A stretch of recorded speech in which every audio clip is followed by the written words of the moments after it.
वहाँ पर हाजिरी भर करके देखा था कि कौन लोग वहाँ पर इनएक्टिव हैं, कौन लोग हैं ही नहीं। कई लोग ऐसे भी थे जो पहले कार्यकारिणी में थे, वो छोड़ करके लोकसभा चुनाव में चले गए या विधानसभा चुनाव में चले गए, या किसी की दुर्भाग्य से डेथ हो गई। काफ़ी ऐसे लोग थे।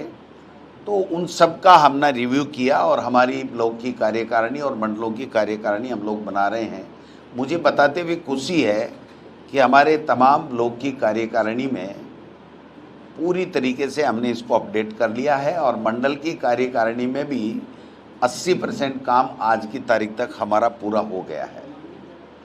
हमारा बीएलए का जो काम है उसमें बीएलए हमने काफ़ी जगह बना लिए, करीब 72 विधानसभा क्षेत्रों में। बट चुनाव आयोग ने अभी 4 दिन पहले उसमें संशोधन किया कि पहले फ़ोटो नहीं मांग रहे थे, अब फ़ोटो मांग रहे हैं।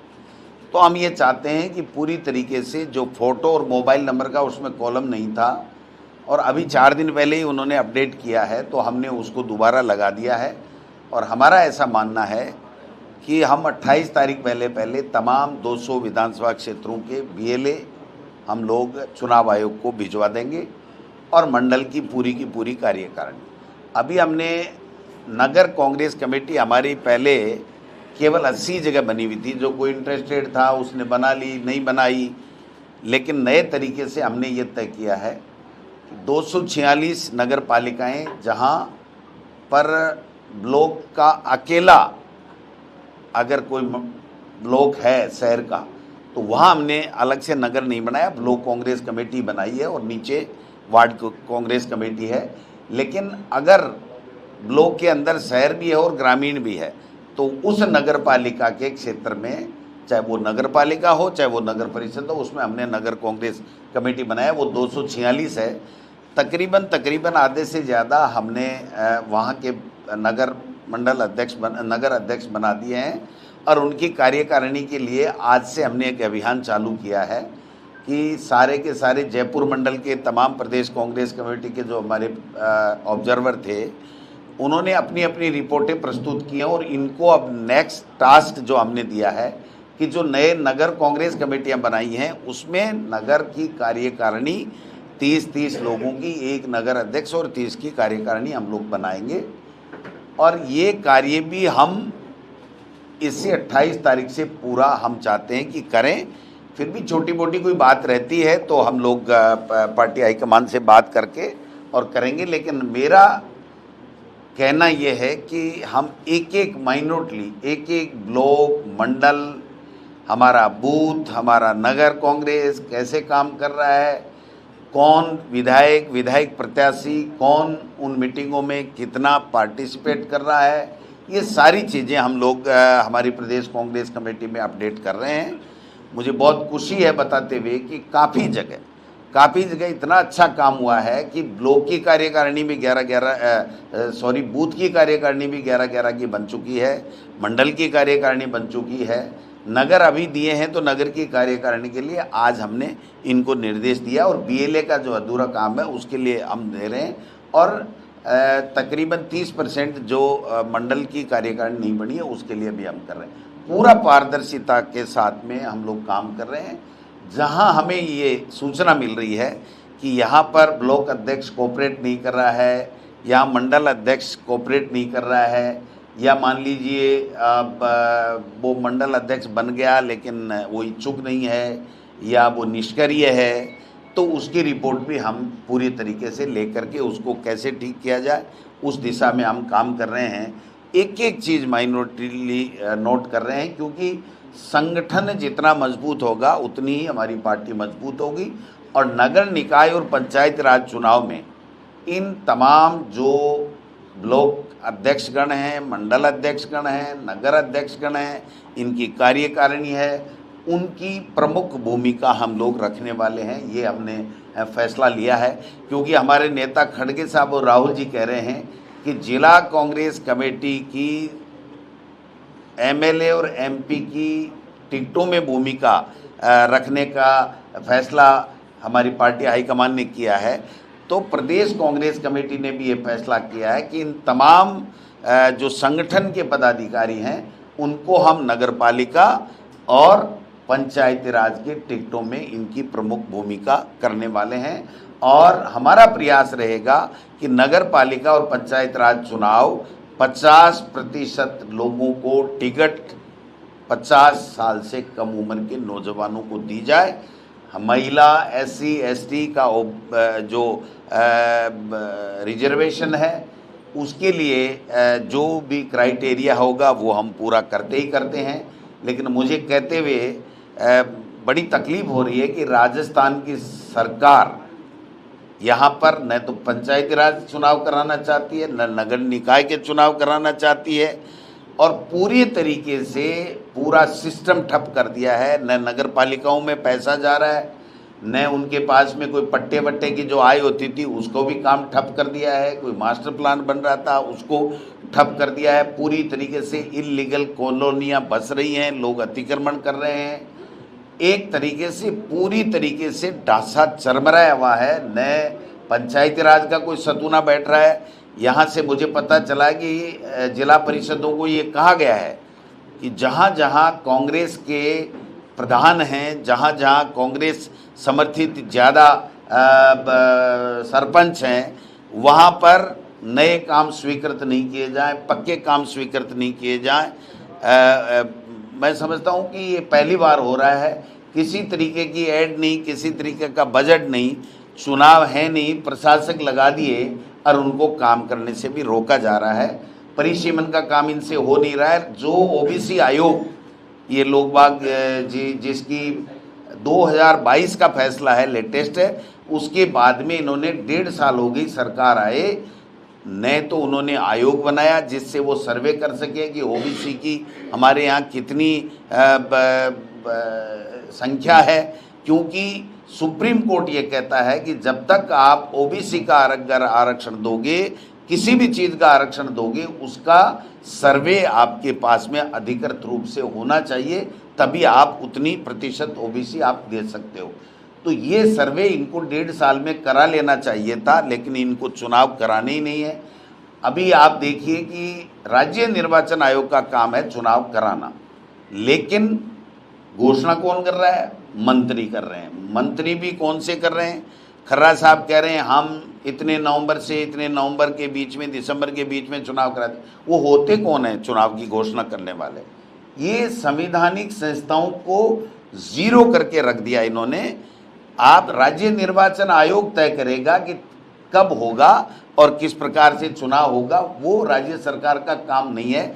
इनका काम था परिसीमन, जिसकी नगर निकाय के चुनाव उसका भी परिसीमन की डेट चलेगी और पंचायती राज की भी चलेगी। और कोर्टों में लोग अटक गए क्योंकि इन्होंने तानाशाही की है, संविधान के विपरीत कार्य किया है, गाइडलाइन के विपरीत कार्य किया है। आज भी ऐसी ऐसी पंचायतें, एक पंचायत के गांव को 1 किलोमीटर से हटा करके 6 किलोमीटर, 8 किलोमीटर, 7 किलोमीटर, 5,000 की आबादी, 6,000 की आबादी की ग्राम पंचायत में फिर कोई गांव मिला दिया।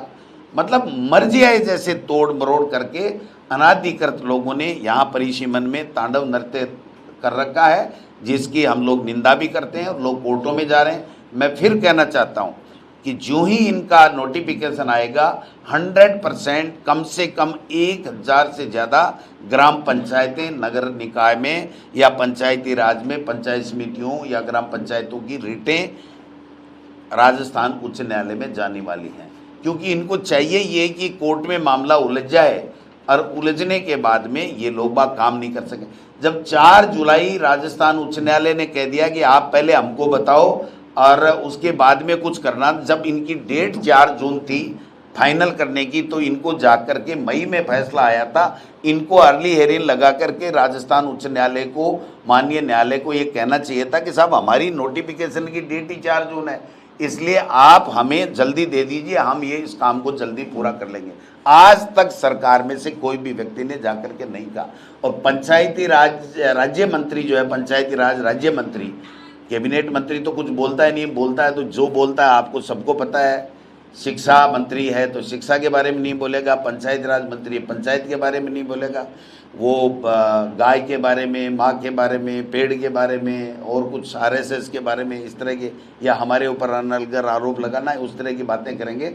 वो आज तक कहीं भी नहीं बोला। और राज्य मंत्री ओटाराम देवासी कह रहा है हम तो अभी 12 महीने नहीं करा रहे।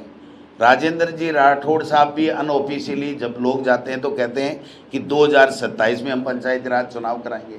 एक देश एक चुनाव का राग अल्पाने वाली वन स्टेट वन इलेक्शन की बजट उसमें राज्यपाल अभिभाषण में कहने वाले लोग अभी तक भी उपचुनाव भी भरतपुर और गंगानगर का नहीं करा पाए।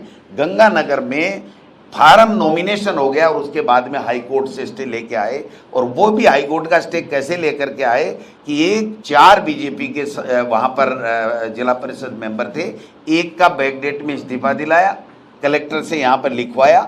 जब 1 अप्रैल के बाद के पहले के रिक्त का चुनाव हो रहा था तो उसका वहाँ पर इस्तीफा 25/4 को दिलाना और फिर 31/5 को भेजना और फिर वहाँ से कोर्ट से स्टे ला करके सेम डे 1 बजे तक फार्म भर गए। उसके बाद में भी उन्होंने ये चुनाव, तो जहाँ इनको लगता है कि छोटा मोटा चुनाव हम जीत सकते हैं वहाँ चुनाव करा देते हैं। भरतपुर में और गंगानगर में आज भी 1.5 साल से जिला परिषद का जिला प्रमुख नहीं है, और भरतपुर में तो हद ही कर रखी है, इन्होंने धज्जियां उड़ा रखी हैं कानून की। जिला कलेक्टर को प्रशासक लगा रखा है, इनके पास में जिला प्रमुख बनने लायक नहीं है। तो मैं ये कहना चाहता हूँ कि इस संगठन के माध्यम से हम संगठन का भी काम कर रहे हैं और पंचायती राज और नगर निकाय के चुनाव में किस तरीके से कैसे हमको आगे बढ़ना है इस दिशा में भी हम लोग काम कर रहे हैं। हमने एक एक जो 200 प्रभारी लगाए थे, एक एक की रिपोर्ट ली है कि आप कितनी दफ़ा गए, ब्लॉक की मीटिंगें हुई, कितने लोग उपस्थित रहे, कितने लोग नहीं रहे, मंडल की बैठकें कैसे हुई, मंडल में कितने लोग उपस्थित रहे, मंडल की कार्यकारिणी जारी हुई कि नहीं हुई, हमारी जो है बूथ की कार्यकारिणी बनी कि नहीं, BLA बना कि नहीं, हमारा कितने लोग जिला परिषद के पंचायत समिति के कितने पार्षद कितने जो, क्योंकि विस्तारित कार्यकारिणी में रायपुर अधिवेशन में ये जोड़ दिया गया था, तो पहले नहीं था। तो हमने कहा भाई जब जुड़ गया और कॉन्स्टिट्यूशनल प्रोविज़न हो गया तो हमको इस दिशा में भी आगे करना है। तो ये सारा काम लोग हम कर रहे हैं और मैं समझता हूँ कि जल्दी ही हम इस कार्य को जो समय है उसके ऊपर पूरा करने की पूरी कोशिश करेंगे।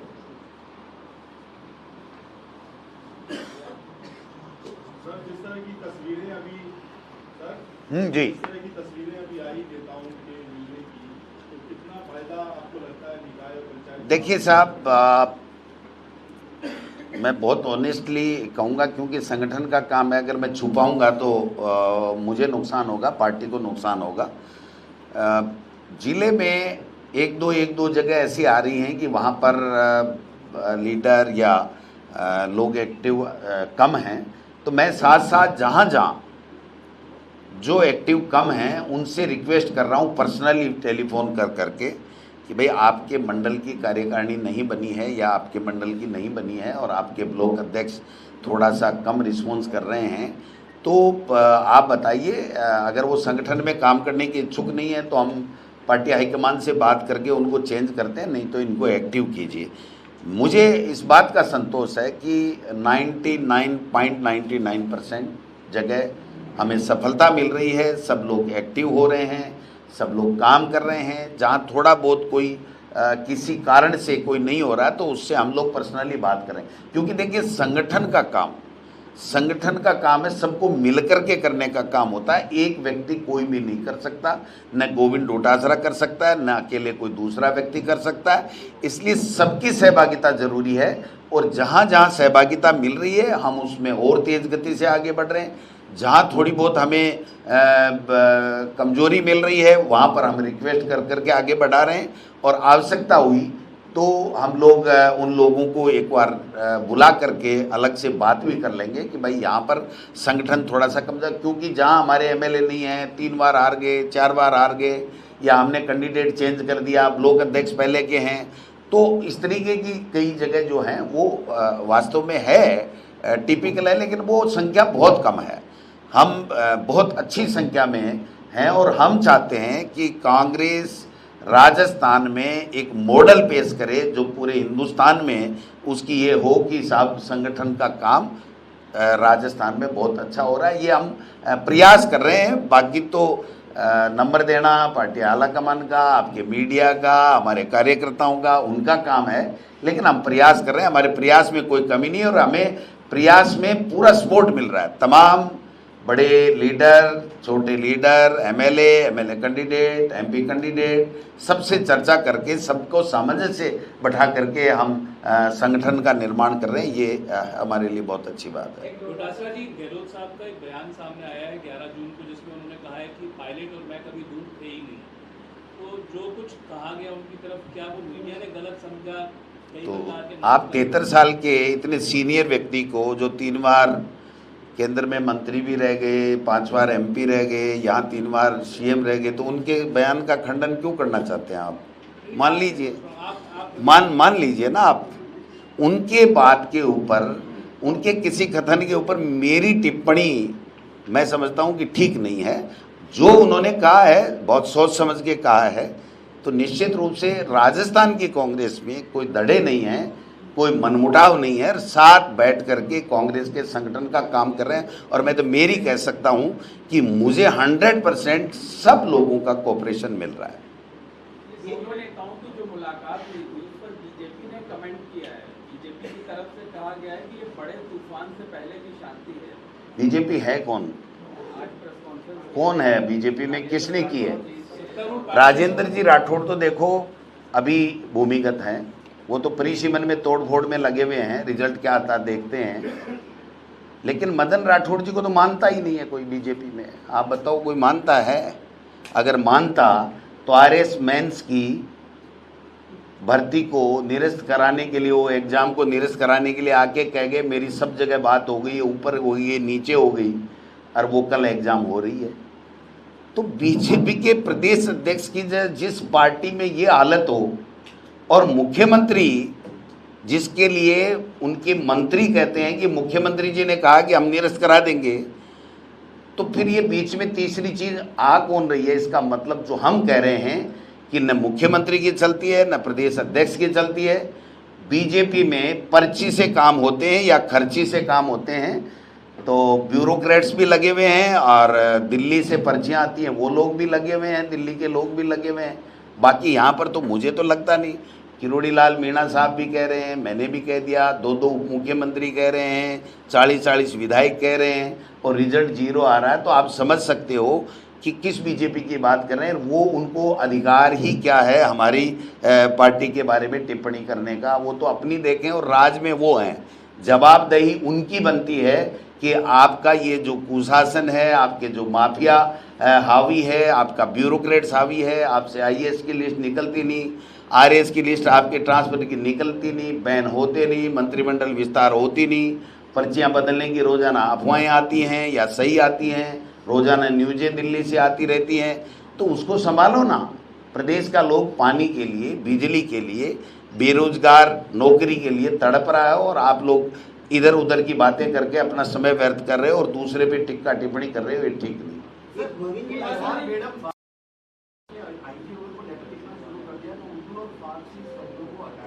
वो हैं कौन? क्या हैं वो? राज्य मंत्री है ना। राज्य मंत्री को एक सिपाही का ट्रांसफर का पावर तो है क्या? आप बताओ, उनके कहने से क्या कानून चेंज होते हैं? कितने कानून की किताबें हैं जिसमें जो शब्द हैं, जो प्रचलन में हैं, क्या वो हटा देंगे? ये हटाने की कोशिश करेंगे तब तक तो खुद को हटा देगी जनता इनको। 3.5 साल हो रहे हैं, 1.5 तो गया। सर, एक नए जिलों में जिलाध्यक्ष नियुक्त करने की क्या प्रक्रिया रहेगी? देखिए, हम जल्दी प्रयास कर रहे हैं कि जो नए ज़िले बने हैं उसमें जिलाध्यक्ष बने और संगठन को अलग से उसको मजबूती मिले। तो इस दिशा में शीघ्र ही जो दिल्ली जाकर के हमारे प्रभारी जी, 3 सह प्रभारी और हम लोग पार्टी हाईकमान से मिलकर के चर्चा करेंगे और इस दिशा में आगे बढ़ेंगे। युवा जो है वो निरंतर सड़कों पे है। एसआई भर्ती, आरएएस, वोकेशनल ट्रेनर, युवा मित्र, लेकिन सुनवाई कोई नहीं है। आप मुख्य विपक्षी दल है, क्या आप इन युवाओं के लिए कुछ प्लान कर रहे हैं? आप साथ देंगे?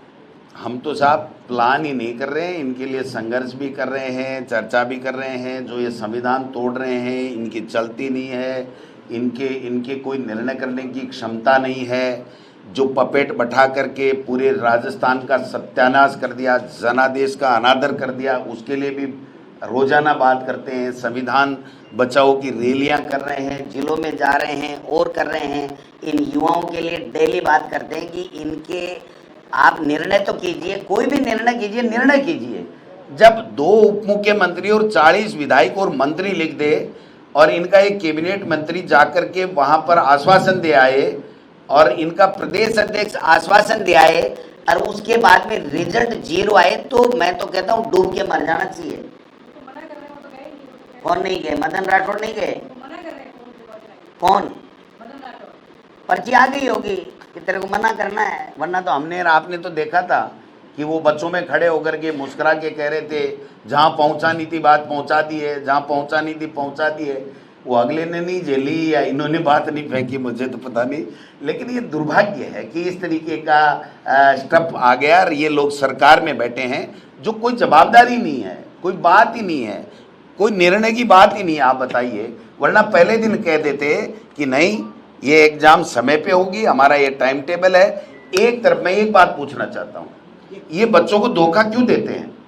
एक तरफ ये कहते हैं कि आरपीएससी यूनानिमस बॉडी है, माध्यमिक शिक्षा बोर्ड यूनानिमस बॉडी है, कर्मचारी चयन आयोग यूनानिमस बॉडी है, और उसके बाद में इनके नेता आके कहते हैं हम निरस्त करा देंगे, हम किसका देंगे। तो इसका मतलब आप चला रहे हो, हम पे तो आप झूठे आरोप लगाते थे। ये होते कौन है? किसी भी संस्था को ये लिख करके देने वाले मुख्यमंत्री या संतरी या प्रदेश अध्यक्ष कि आप ये करा दीजिए, तो इसका मतलब हम पे जो आरोप लगाते थे वो तो केवल आरोप थे। और आप लोग संवैधानिक संस्थाओं की धज्जियां उड़ा रहे हो और बच्चों के साथ में मानसिक उनका शोषण कर रहे हो। आपको जवाब देना पड़ेगा। सवाल ये है कि कांग्रेस के पदाधिकारियों का कहना है कि आप एक तरफ तो ब्लॉक स्तर तक के लेकर के संगठन को मजबूत करना चाहते हैं, लेकिन आपकी टीम यानी प्रदेश स्तर के जितने भी पदाधिकारी, ज्यादातर पदाधिकारी हैं वो अनुभवहीन हैं और हवाली को आप जिम्मेदारी दे रहे हैं। तो किस तरीके से कांग्रेस वो खुद ही कह रहे हैं क्या? जो पदाधिकारी वही कह रहे हैं मैं अनुभवहीन हूँ। आप कह रहे हो ना वही कह रहे हैं। आपने जो पदाधिकारी बनाए वो अनुभवी पदाधिकारी हैं? आपने ही अनुभवी, आपने जितने भी प्रदेश स्तर के इसके लिए कौन कह रहा है आपको? हैं? कांग्रेस के कार्यकर्ता करें, मैं थोड़ी। नहीं नहीं नहीं नहीं, आपको गलत मिला। कोई बीजेपी का आदमी मिल गया और वो कांग्रेस का बन करके बरगलाना चाहता है।